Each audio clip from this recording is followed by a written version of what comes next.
A noite em que Danilo se foi, Camila não ouviu uma porta batendo com força.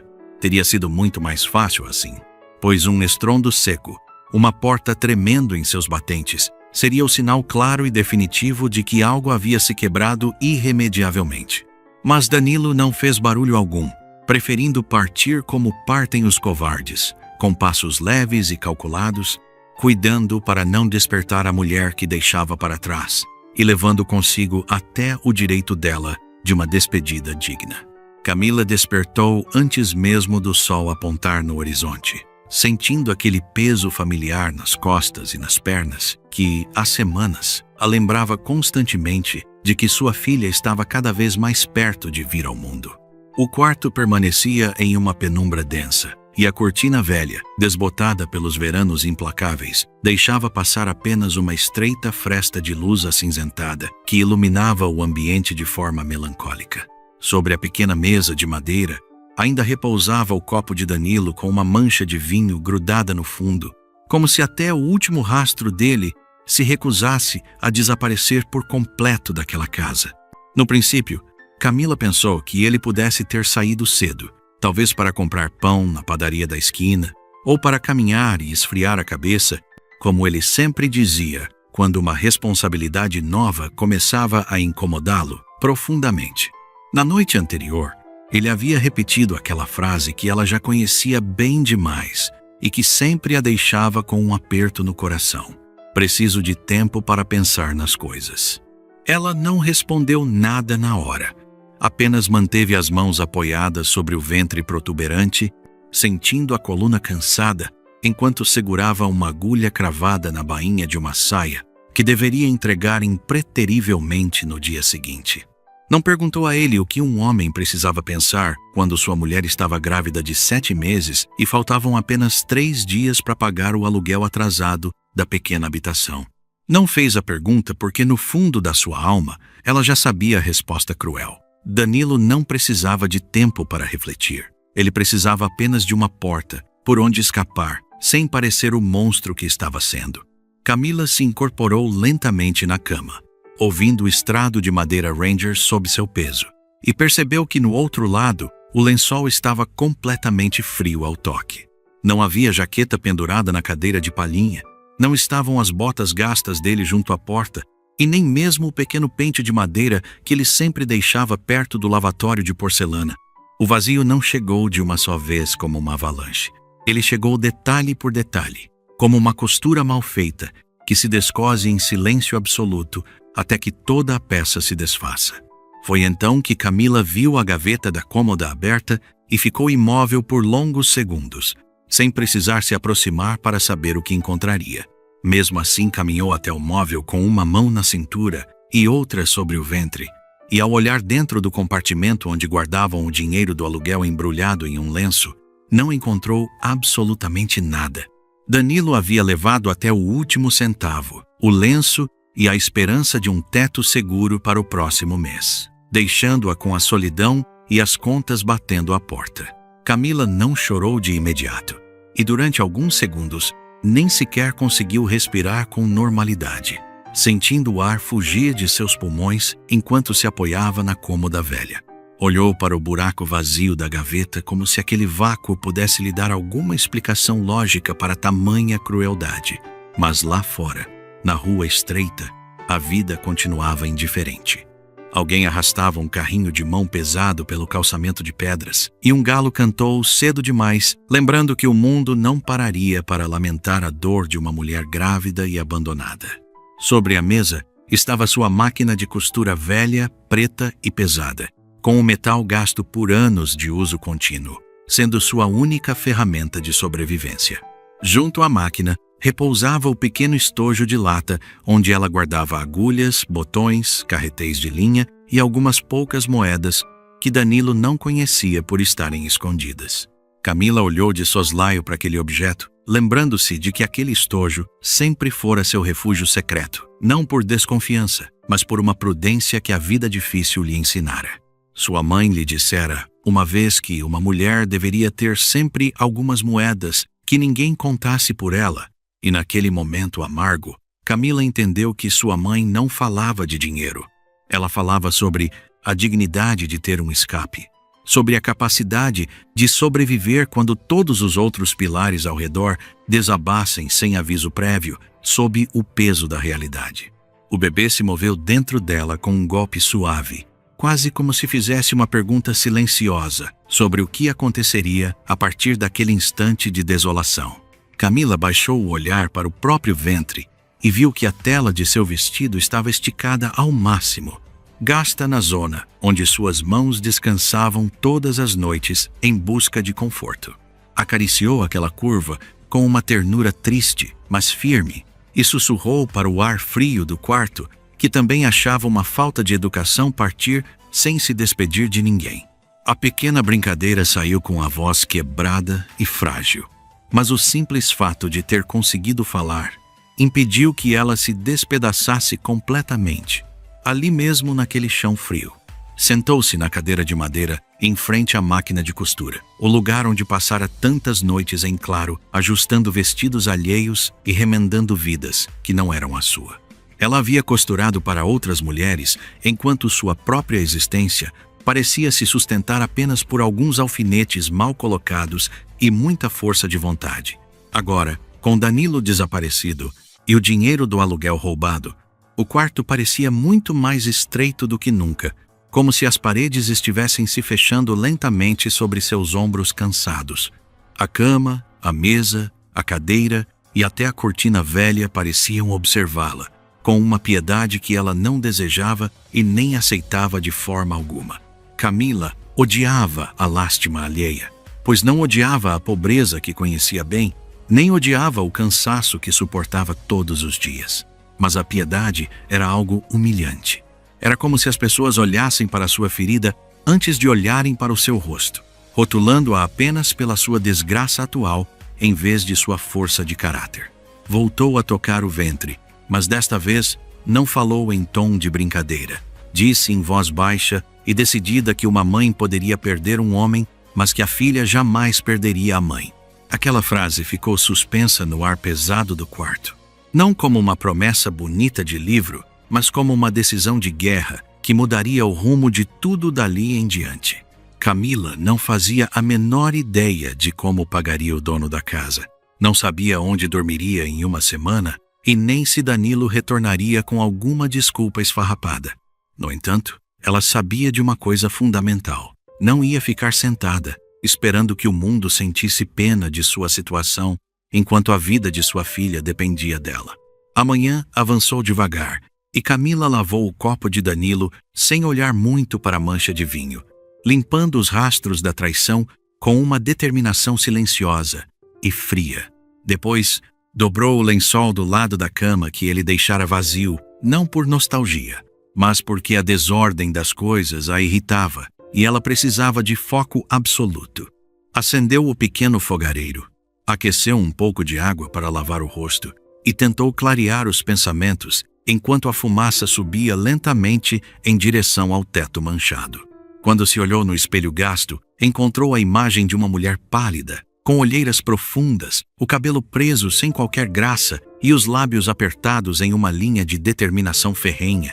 Murmurou para o seu próprio reflexo que não estavam em um concurso de beleza e que o importante era manter a cabeça erguida, custasse o que custasse. O bebê voltou a se mexer com força e ela sorriu levemente, dizendo que a pequena também não tinha escolhido o melhor momento para crescer tanto dentro dela. A sorriso desapareceu instantaneamente quando ouviu 3 golpes secos batendo na porta de madeira. Sons que não precisavam de identificação para serem reconhecidos por quem devia dinheiro. Dona Camila chamou uma voz masculina vinda do corredor, uma voz grossa e desprovida de qualquer paciência, anunciando que precisavam conversar seriamente sobre o pagamento do aluguel deste mês. O dono da casa era um homem largo, de bigode fino e paciência curtíssima, que não era cruel por vocação, mas tinha a dureza de quem via a necessidade alheia apenas como um problema. Camila abriu a porta com as costas retas, e ele baixou os olhos para o ventre dela antes de encarar seu rosto com uma expressão de cobrança imediata e fria. Ela disse que sabia o motivo da visita, e ele rebateu dizendo que o marido dela prometera passar na casa dele ontem à noite. Para acertar tudo, Camila engoliu em seco, sentindo o peso da mentira de Danilo, e respondeu com coragem que o marido havia partido e que o dinheiro não estava mais lá. O homem piscou os olhos, surpreso, enquanto atrás dele uma vizinha abria uma fresta da porta, observando a cena com aquela curiosidade mórbida que Camila tanto detestava sentir sobre si. O dono da casa suspirou como se o abandono de uma mulher grávida fosse apenas um contratempo administrativo que o fazia perder um tempo precioso de sua manhã de trabalho. Ele tirou o chapéu, coçou a testa e olhou para o corredor escuro, dizendo que sentia muito pelo ocorrido, mas que não poderia esperar muito mais pelo dinheiro. Já havia dado um prazo extra no mês passado, e agora a situação chegara ao limite máximo de sua tolerância comercial com os inquilinos daquela pequena vila. Camila sustentou o olhar dele, percebendo que a vizinha abria a porta um pouco mais, e respondeu com firmeza que ele teria uma resposta em 3 dias. O dono da casa retrucou que não precisava de uma resposta vaga, mas sim do dinheiro vivo em suas mãos para quitar a dívida que só crescia com o passar das semanas. Ela reafirmou que em 3 dias ele saberia se ela teria a quantia necessária para ficar, ou se teria que carregar suas coisas para outro lugar qualquer. O homem quis dizer algo mais, mas talvez o ventre proeminente de Camila, ou a forma como ela não baixava a cabeça, o tenha feito calar por um breve momento de dúvida. Ele se limitou a assentir com a cabeça e marchou pelo corredor, deixando Camila fechar a porta devagar, apoiando a testa contra a madeira áspera enquanto processava a situação. 3 dias era o tempo que ela tinha para fazer sua vida encontrar uma nova forma, um novo rumo e uma nova esperança antes do despejo iminente. Durante os dias seguintes, Camila costurou como se cada pontada fosse um tijolo de uma fortaleza que ela estava construindo para proteger sua filha das incertezas do destino cruel. Ajustou 2 vestidos de seda, uma camisa de linho para um homem exigente, uma saia de domingo e o avental de uma senhora que jurava não ter pressa nenhuma. No entanto, a mulher perguntava a cada hora se a peça já estava pronta, testando a paciência de Camila enquanto ela trabalhava com os dedos doloridos e os olhos cansados. Aceitou trabalhos mal pagos porque não podia se dar ao luxo de rejeitar nada que trouxesse algumas moedas para a mesa de madeira, mas o total parecia zombar dela. Ao final de cada jornada exaustiva, as moedas acumuladas sobre a mesa não eram suficientes para cobrir o aluguel e as necessidades básicas de uma mulher prestes a dar à luz. O dono da casa passou pelo corredor várias vezes sem chamar, apenas para que o som de seus passos pesados servisse como um lembrete constante da dívida que ainda não fora quitada. As vizinhas baixavam a voz quando ela saía para comprar um pedaço de pão na esquina, olhando-a com pena ou com aquela satisfação dissimulada de quem se sente superior.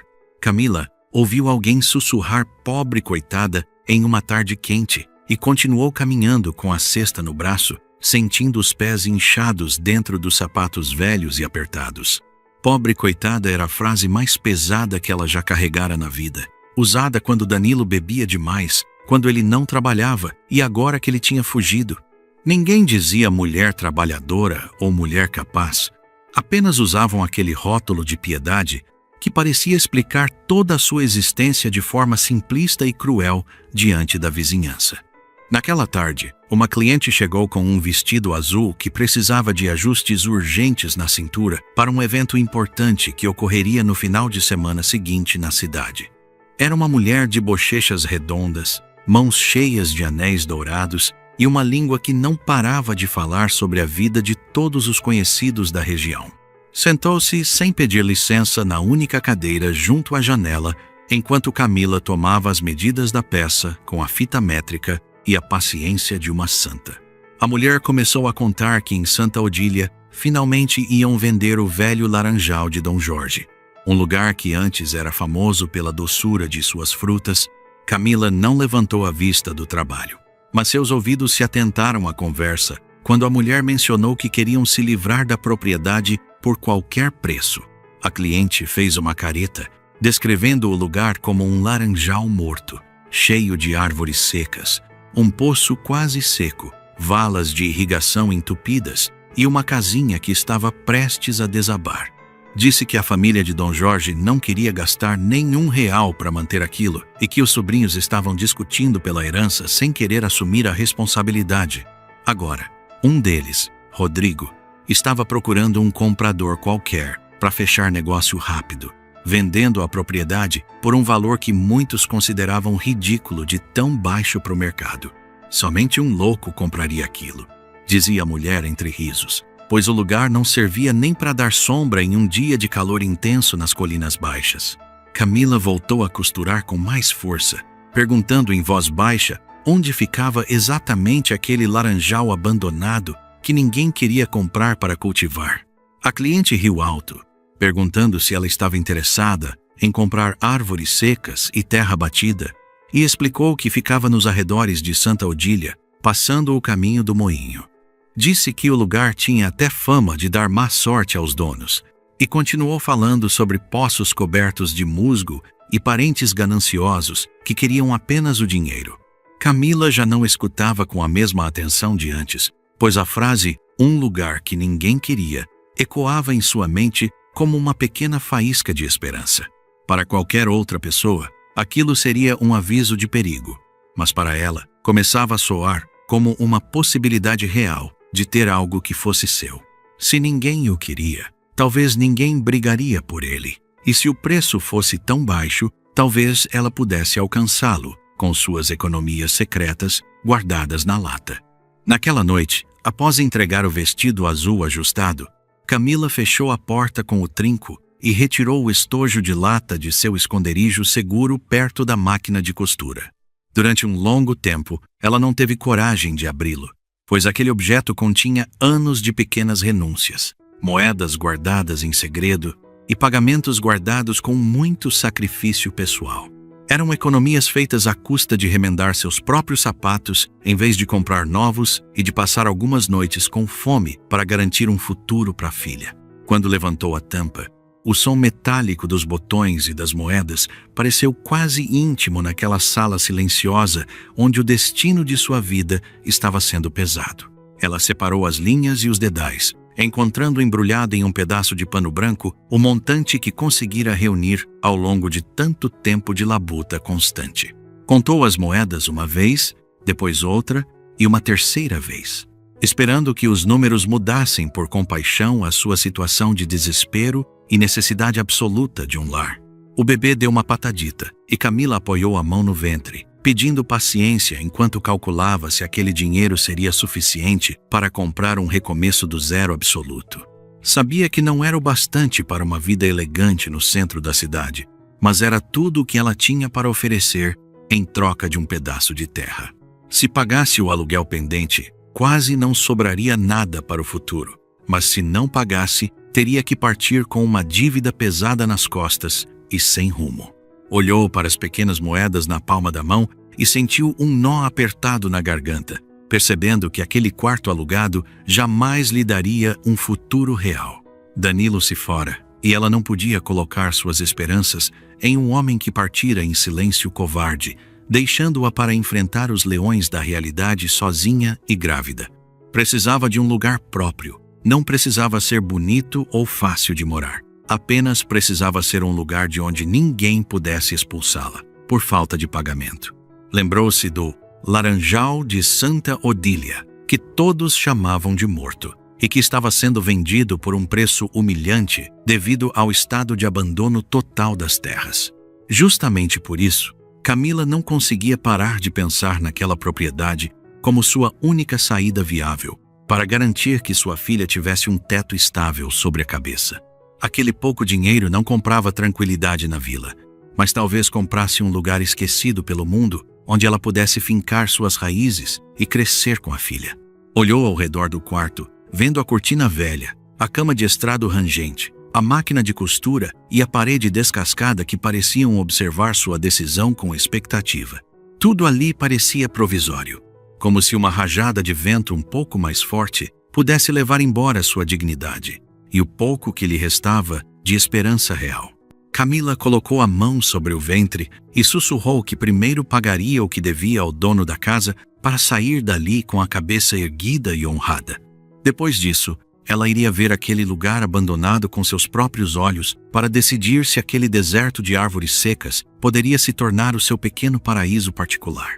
Na manhã seguinte, procurou o dono da casa e entregou o último valor do aluguel com ambas as mãos, sentindo o alívio de não dever nada.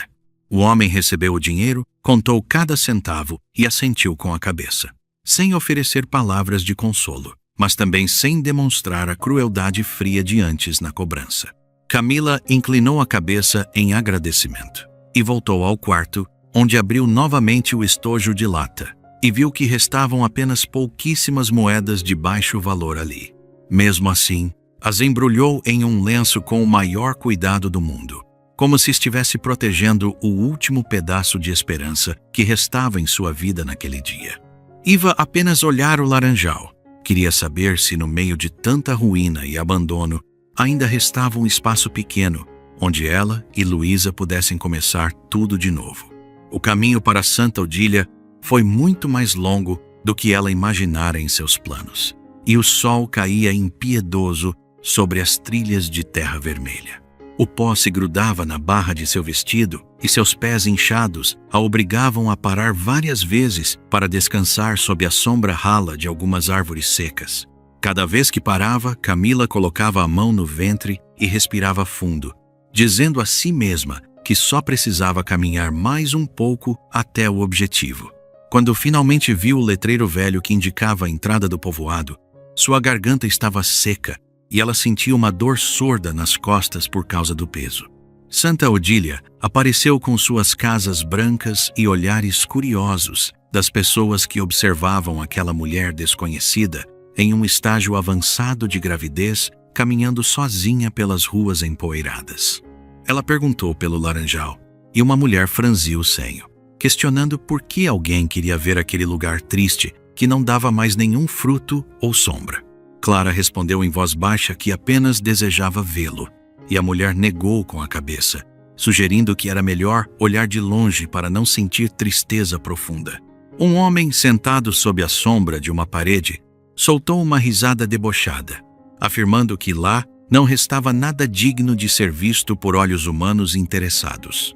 Camila não discutiu com ninguém, apenas agradeceu as informações e seguiu o caminho indicado, sentindo o ar ficar mais seco à medida que se afastava do centro do vilarejo. Após uma curva em direção às colinas baixas, ela avistou o portão de madeira inclinado, quase caído, escondido atrás de uma linha densa de mato e arbustos espinhosos. O laranjal morto estava ali, imóvel sob o sol, com o portão parecendo cansado, após tantos anos de descaso total, sem que ninguém tocasse em suas trincas. Uma parte da cerca havia cedido, e a grama seca cobria completamente o caminho de entrada, ocultando o acesso ao que um dia fora uma propriedade próspera e produtiva. Atrás do portão, as fileiras de velhas laranjeiras permaneciam quietas, com galhos cinzentos e quebradiços levantados para o céu como braços ressequidos, pedindo por uma ajuda divina que nunca chegava. Aquele lugar era muito pior do que ela havia imaginado em seus sonhos de recomeço, com o poço coberto de musgo, descansando em um silêncio sepulcral junto ao sendiro. O teto do armazém ao fundo tinha vários buracos visíveis, as valas de irrigação haviam desaparecido sob a terra e a vegetação rasteira tomara conta de cada palmo. Não se ouviam pássaros cantando, não havia aroma de flores no ar e não existia qualquer sinal de que um começo fácil estaria esperando por ela ali. A pequena Luísa se moveu dentro de seu ventre e Camila colocou a mão sobre ele, sorrindo suavemente enquanto admitia para a filha que o lugar não era bonito. O vento passou entre os galhos secos e deixou cair uma folha velha, e Camila observou o laranjal durante um longo tempo sem sentir a alegria que esperava sentir. Não viu um milagre acontecendo, mas percebeu algo familiar naquele abandono, pois aquele lugar fora deixado de lado justamente quando mais precisava de cuidado e paciência de alguém. Chamavam-no de morto apenas porque ninguém tinha a disposição de olhar para suas raízes e entender que a vida ainda pulsava silenciosa sob a crosta de terra seca. Camila se inclinou com dificuldade e recolheu um punhado de terra vermelha, sentindo-a quente e pesada em sua mão, percebendo que ela ainda tinha uma consistência real. Não se desfazia como cinza ao vento. E Camila olhou para aquela terra e depois para as fileiras silenciosas de árvores, prometendo que, se comprasse o lugar, não o abandonaria. Ninguém respondeu ao seu juramento. Apenas o vento atravessou o laranjal e de seu ventre a menina deu uma pequena patada, que pareceu um incentivo para seguir adiante. Naquela tarde, Camila foi ao escritório do tabelião de Santa Odília, um ambiente que cheirava a papel velho, tinta fresca e madeira polida pelo tempo e pelo uso. O senhor Estevão, o tabelião, revisou os documentos por um longo tempo sem olhar para ela com desprezo, mas com uma preocupação evidente em seus olhos experientes e calmos. Ele perguntou se ela compreendia o estado deplorável da propriedade, mencionando o poço, as valas, o armazém e as árvores que não produziam nada há muitos anos seguidos.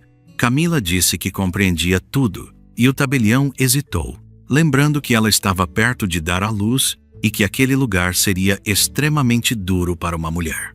Ela guardou silêncio por um momento e depois respondeu que onde estava agora também não tinha nada seguro e que precisava de um teto que fosse seu. Em um canto da sala, Rodrigo estava sentado, com a expressão de quem acabava de se livrar de um peso inútil que só lhe trazia dores de cabeça. Ele falou com uma cortesia superficial que o tabelião apenas queria garantir que ela não se sentisse enganada depois, pois o lugar não era uma pechincha.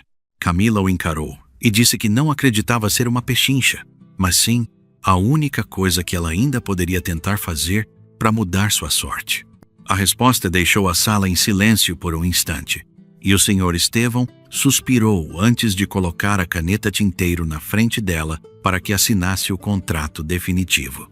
O preço era baixo porque a terra não produzia benefícios, e se ela assinasse, todos os riscos e despesas passariam a ser exclusivamente dela dali em diante.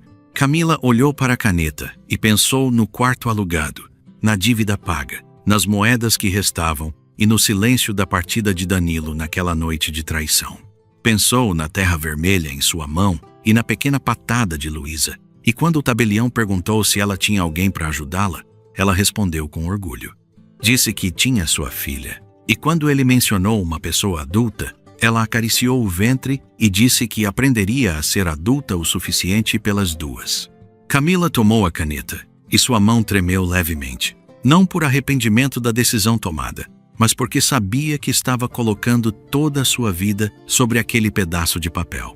Assinou seu nome com uma linha de tinta que não era totalmente firme, mas sentiu que, pela primeira vez, sua vida não estava nas mãos de terceiros. Rodrigo assinou logo depois com pressa e indiferença, levantando-se para pegar seu chapéu e desejando-lhe paciência, pois ela precisaria de muita para lidar com aquele deserto de laranjeiras. Camila dobrou o contrato e o guardou em sua bolsa de pano, dizendo que a paciência seria sua maior aliada naquela jornada de reconstrução do nada absoluto. O senhor Estevão a acompanhou até a porta e desejou-lhe sorte sincera, ao que ela respondeu pedindo que ele desejasse que ela encontrasse água no poço. Ao cair da tarde, ela voltou ao quarto alugado, olhou ao redor pela última vez e começou a empacotar seus poucos pertences com uma sensação de despedida e alívio. Não tinha muito o que levar. Alguns vestidos, lenços, a manta velha, a roupinha que costurara para Luísa, o estojo de lata, uma panela e a máquina de costura. Ao dobrar cada peça, entendeu que não estava deixando um lar para trás, mas apenas o lugar onde esperara tempo demais por algo que nunca chegaria. O dono da casa apareceu na porta quando ela tirava a primeira sacola e perguntou para onde ela iria com aquele barrigão e tão pouca bagagem nas mãos. Camila abraçou a sacola contra o peito e respondeu que iria para um lugar onde, se o teto caísse, ao menos seria o teto dela e de mais ninguém. A vizinha de frente abriu a porta novamente, mas desta vez não disse nada. Apenas observou a máquina de costura e o ventre de Camila enquanto ela passava pelo corredor.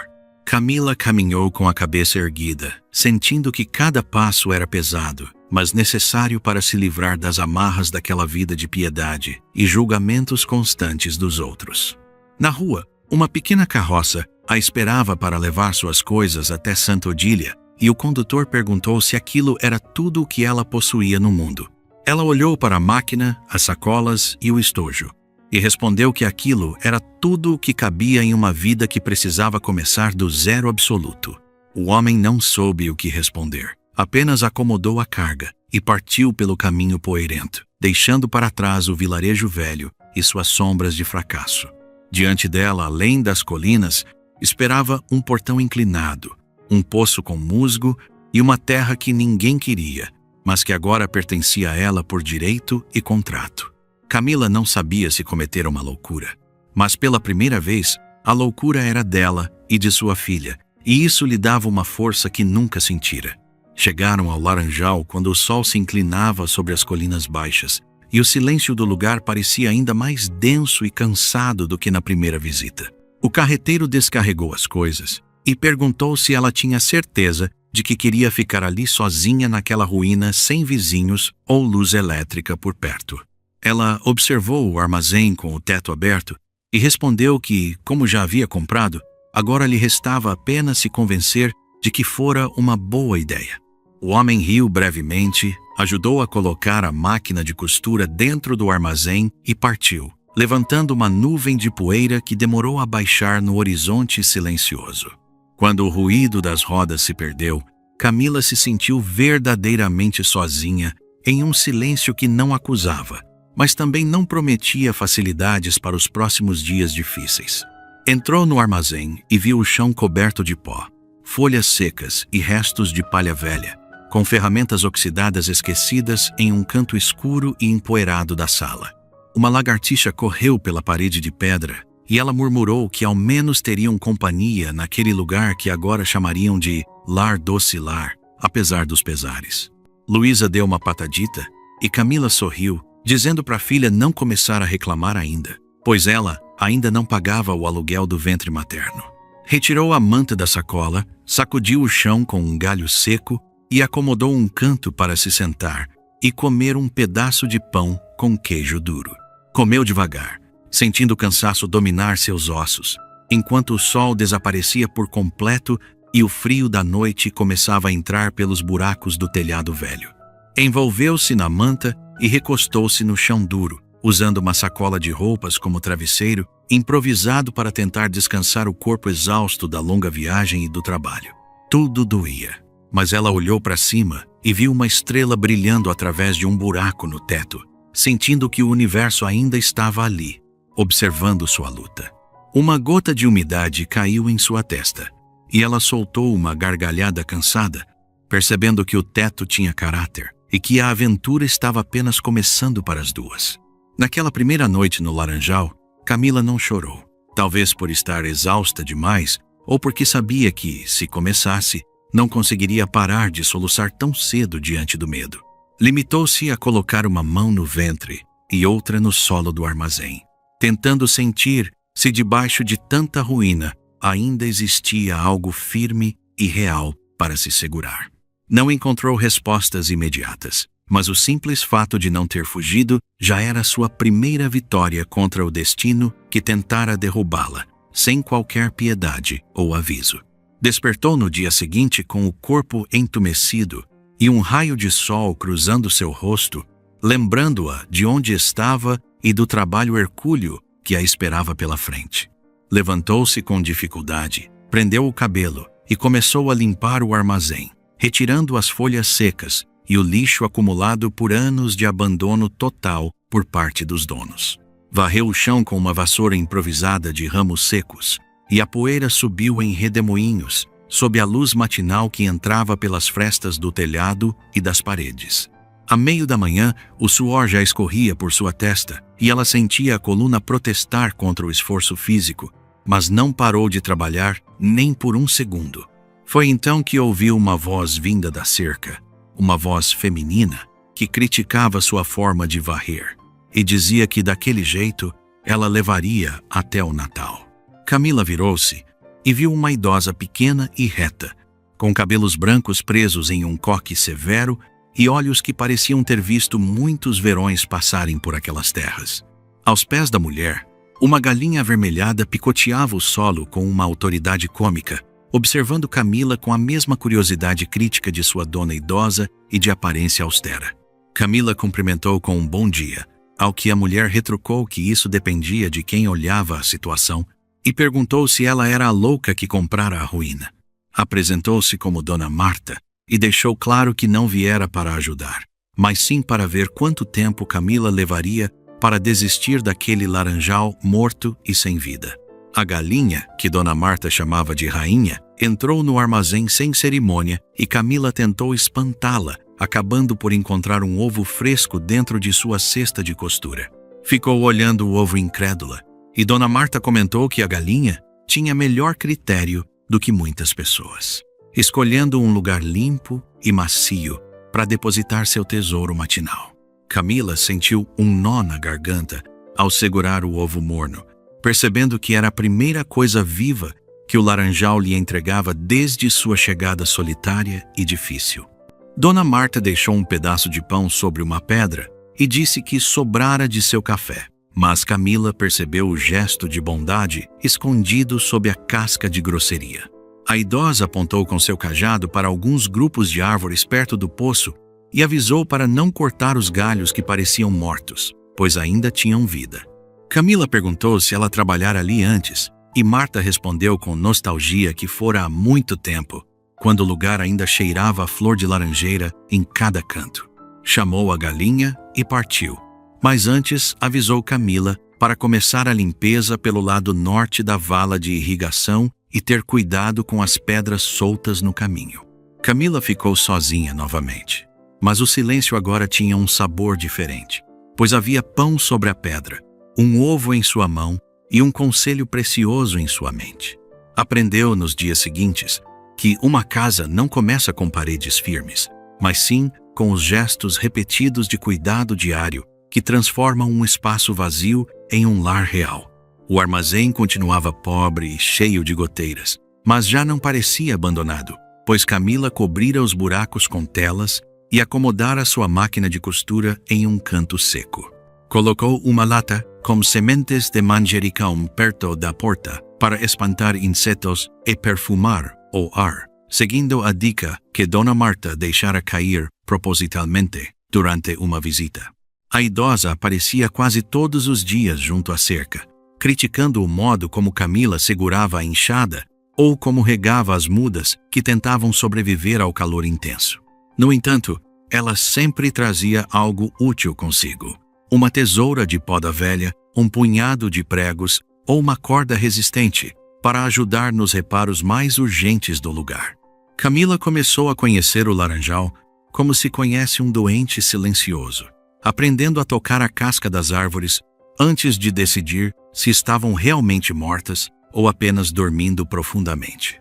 Deu nomes aos exemplares mais marcantes, como o Senhor Bigode, a Magrela e o Teimoso, o que arrancava resmungos de Dona Marta sobre a falta de juízo de Camila. O trabalho era lento porque ela precisava parar constantemente para descansar o ventre pesado e respirar fundo, até que a dor nas costas diminuísse um pouco para continuar. Falava com Luísa o tempo todo, contando sobre as ervas que arrancara e como esperava que a filha tivesse mais bom senso quando finalmente decidisse nascer para o mundo. Às vezes a menina respondia com um chute, o que Camila interpretava como um aplauso ou um incentivo para não desistir daquela terra difícil que estavam tentando domar.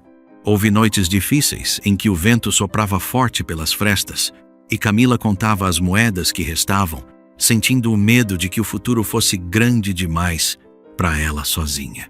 Nessas horas, a lembrança de Danilo voltava como uma ferida aberta, lembrando-a da traição e do vazio que ele deixara para trás sem qualquer explicação ou remorso aparente. Mas ela se obrigava a olhar para a cortina branca que costurara e para o manjericão crescendo na lata, lembrando-se de que aquilo tudo era fruto de seu esforço. Uma manhã, tentou tirar água do poço e subiu apenas um balde de barro turvo, o que fez Dona Marta comentar que o poço estava ofendido pelo longo abandono. Marta explicou que as valas antigas de irrigação estavam entupidas e que, se Camila as limpasse, o poço voltaria a receber água limpa, vinda das colinas acima do terreno. Dona Marta levou Camila até o pé da laranjeira mais antiga, que pertencera a Dom Jorge, e disse que se aquela árvore seguisse em pé, o laranjal não estaria perdido. Camila acariciou a casca rugosa do tronco e sentiu uma conexão profunda com aquele ser vivo que resistira ao tempo e ao descaso de tantos herdeiros gananciosos. Decidiu que cuidaria daquela árvore com especial atenção, e Marta a observou em silêncio, percebendo que a determinação de Camila não era passageira, mas sim uma escolha de vida definitiva. Camila disse que sua filha nasceria ali, sabendo que sua mãe não fugira diante da primeira dificuldade, e o vento moveu os galhos secos como se estivesse ouvindo a promessa. Naquela tarde, reparou parte do telhado com tábuas velhas, garantindo que o vento entrasse menos e que o fogo da cozinha permanecesse aceso durante as noites frias. A tarde em que a rainha encontrou a caixa foi marcada por um calor intenso que fazia a terra vermelha parecer queimar sob os pés descalços de Camila no campo. Ela estava tentando arrancar uma raiz seca que se recusava a sair do chão, lutando com uma ferramenta velha enquanto murmurava sobre a teimosia da natureza contra seus planos. Sentou-se em uma pedra para descansar e viu a galinha rainha começar a escarvar freneticamente junto às raízes da laranjeira mais antiga, levantando uma nuvem de poeira e terra seca. Camila foi até lá para espantar a ave e viu algo escuro enterrado sob o solo removido pelas patas da galinha, algo que tinha um ângulo reto e parecia artificial. Chamou Dona Marta, que se aproximou com pressa incomum, e juntas começaram a retirar a terra com cuidado para não danificar o que quer que estivesse ali escondido. Encontraram uma caixa de madeira média embrulhada em tela encerada e amarrada com uma corda quase desfeita pelo tempo e pela umidade do solo que a protegera por anos. Ao abrirem a tampa, viram o brilho de algumas moedas de ouro antigas, mas o que mais chamou a atenção de Camila foi um caderno de capas gastas e uma carta. Leu a carta em voz alta para Marta, e as palavras de Dom Jorge ecoaram pelo laranjal silencioso, falando sobre a esperança de que quem encontrasse a caixa amasse a terra. Dom Jorge dizia que não deixava uma fortuna, mas o necessário para os primeiros reparos e um mapa das valas de irrigação que todos já haviam esquecido com o tempo. Camila chorou ao perceber que um homem morto, que nunca conhecera, estava lhe estendendo a mão através do tempo para ajudá-la a recomeçar sua vida ali. Dona Marta limpou uma lágrima e comentou que Dom Jorge sempre escrevia demais, mas que tinha um bom coração e sabia que a família não merecia herdar seus segredos. O mapa mostrava um sistema complexo de canais que, se limpos, trariam a vida de volta ao solo e fariam o poço transbordar de água pura e fresca novamente. O caderno guardava os ensinamentos de uma vida inteira sobre como cuidar de cada árvore, tratando-as como seres que pedem ajuda de diversas formas antes de se secarem. Camila sentiu que não comprara um lugar vazio, mas sim uma responsabilidade com a história daquele homem e com o futuro de sua própria filha que estava para chegar. Guardou a caixa em um esconderijo seguro sob as pedras do armazém, sabendo que as moedas seriam usadas com extrema sabedoria nos reparos mais urgentes e necessários do lugar. Naquela noite, Camila estudou o caderno de Dom Jorge sob a luz de uma vela, sentindo que cada palavra era uma lição de paciência e de amor pela natureza resiliente. Marta ficou com ela por mais tempo, contando histórias de como o lugar era próspero no passado e de como Dom Jorge desconfiava da ganância de seu sobrinho Rodrigo. Rodrigo sempre quisera saber o preço da terra, mas nunca se importara com a sede das árvores, e por isso o velho laranjal fora enterrado em esquecimento por ele. Camila entendeu que o mais importante não era o ouro da caixa, mas sim o conhecimento contido no mapa e a dignidade de ser a escolhida para reviver o local. Decidiu que começaria a limpeza da vala norte na manhã seguinte, seguindo as orientações precisas do desenho feito à mão por Dom Jorge há tantos anos atrás.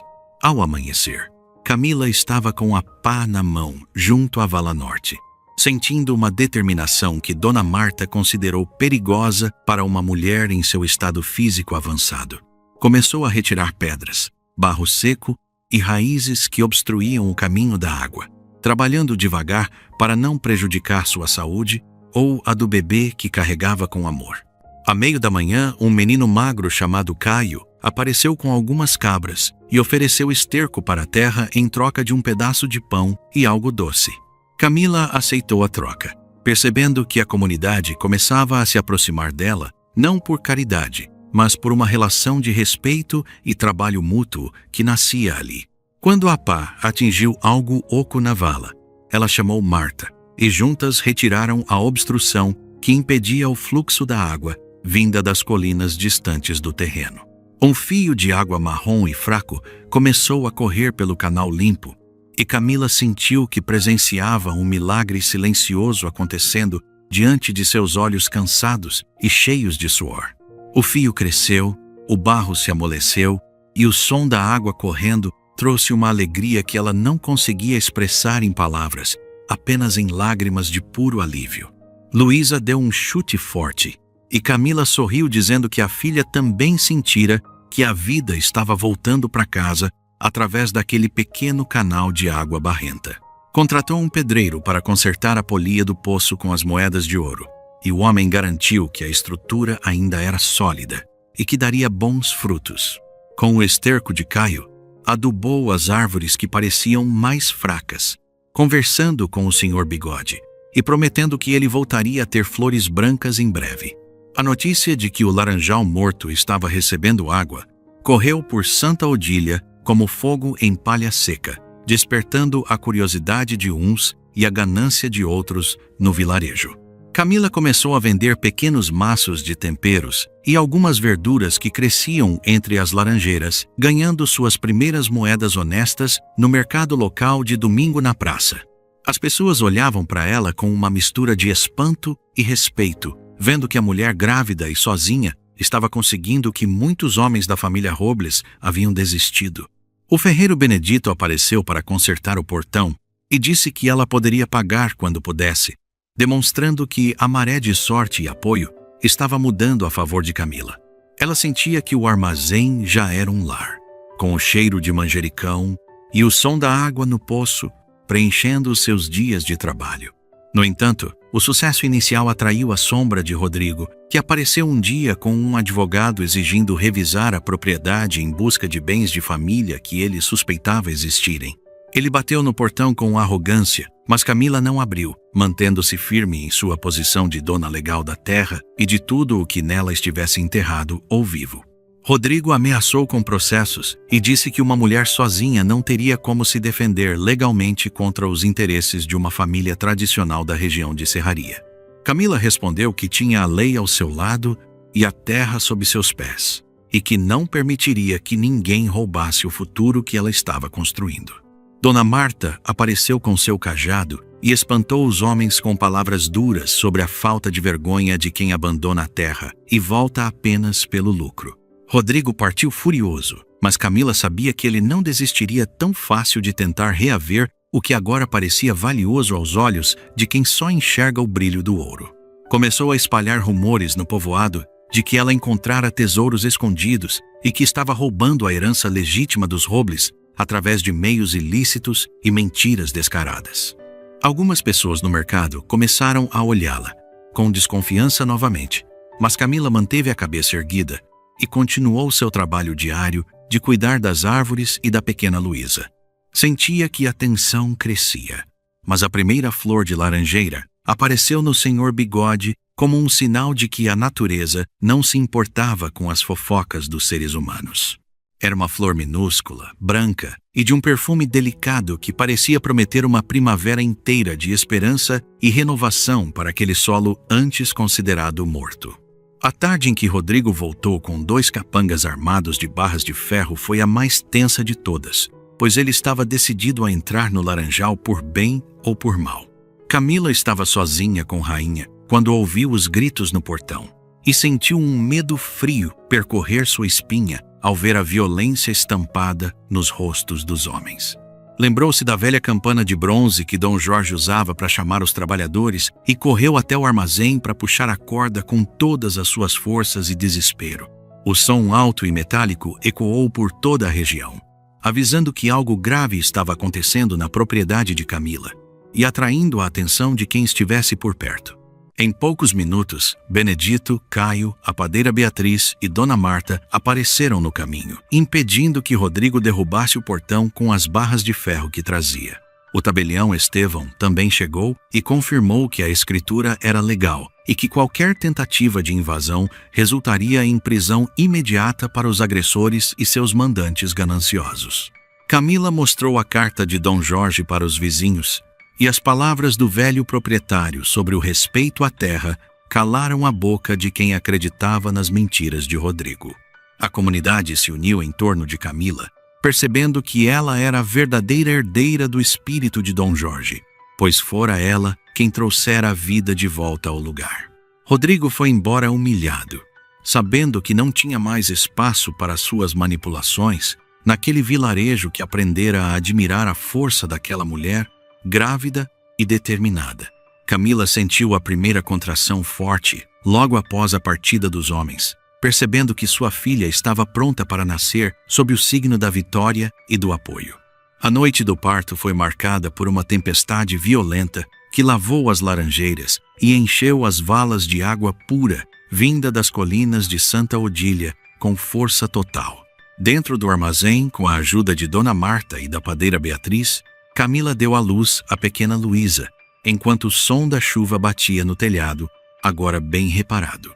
Quando o primeiro choro da menina ecoou pela sala, o perfume das flores de laranjeira parecia inundar o ar, trazendo uma sensação de paz e renovação absoluta para todas as presentes. Camila abraçou a filha e sentiu que todo o sacrifício valera a pena, pois agora Luísa tinha um lar, uma história e uma terra que a acolheria com amor. O laranjal morto já não existia mais. Agora era o laranjal de Luísa, um lugar onde a vida brotava em cada galho e em cada gota de água. Os anos passaram e Luísa cresceu correndo entre as árvores, que agora davam frutos doces e abundantes todos os veranos, tornando-se o sustento e o orgulho de Camila e de Santa Odília. O lugar tornou-se um exemplo de que a dedicação e o amor podem transformar o deserto em um jardim produtivo e que as raízes da alma são tão importantes quanto as da terra. Camila nunca mais ouviu falar de Danilo, mas já não importava, pois ela construíra sua própria fortaleza de dignidade e amizade com as pessoas que a cercavam de carinho. Dona Marta e Rainha permaneceram como parte da família, lembrando sempre que a teimosia, quando voltada para o bem, é capaz de realizar milagres que ninguém acreditava serem possíveis. O laranjal florescia a cada ano, espalhando seu perfume por quilômetros e lembrando a todos que a vida sempre encontra um caminho para quem tem coragem de cultivá-la com fé.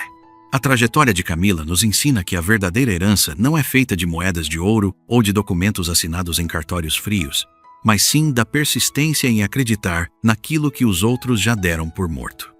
Muitas vezes na vida, seremos abandonados em quartos escuros com gavetas vazias, ou seremos tentados a acreditar que não temos valor porque alguém decidiu partir sem nos dar uma explicação ou um adeus.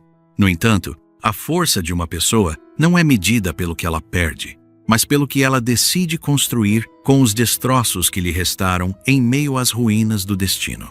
O laranjal de Camila era um reflexo de sua própria alma naquele momento. Seco por fora, mas com raízes profundas esperando apenas por um pouco de atenção, cuidado e uma mão que não tivesse medo de se sujar com a terra.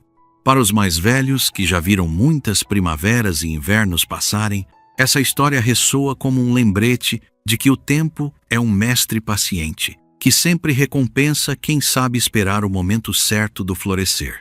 Muitas vezes, as feridas que sofremos ao longo da caminhada nos tornam mais atentos aos pequenos milagres, como o broto verde que nasce em um galho cinza, ou a ajuda que vem de onde menos esperamos. A sabedoria não está em evitar as tempestades, mas em aprender a plantar durante a chuva e a confiar que o sol voltará a brilhar sobre os nossos esforços honestos e dedicados ao bem. Camila não buscou vingança contra Danilo ou Rodrigo. Ela buscou apenas a dignidade de ser quem era. Uma mãe que protege sua cria e uma trabalhadora que honra a terra que a sustenta. Ao olharmos para trás em nossas próprias vidas, percebemos que os momentos de maior crescimento foram justamente aqueles em que fomos forçados a abrir nossas próprias valas de irrigação para deixar a esperança fluir novamente. Não devemos ter medo do abandono, pois ele muitas vezes é o espaço vazio necessário para que algo novo e muito mais forte possa se instalar em nosso coração e em nossa casa.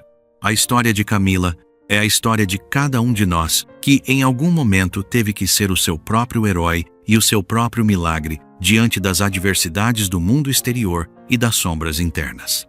Que possamos sempre encontrar nossa Dona Marta, nossa Rainha e nossa Luísa no caminho, pessoas e motivos que nos lembram por que vale a pena continuar lutando por cada flor branca que nasce.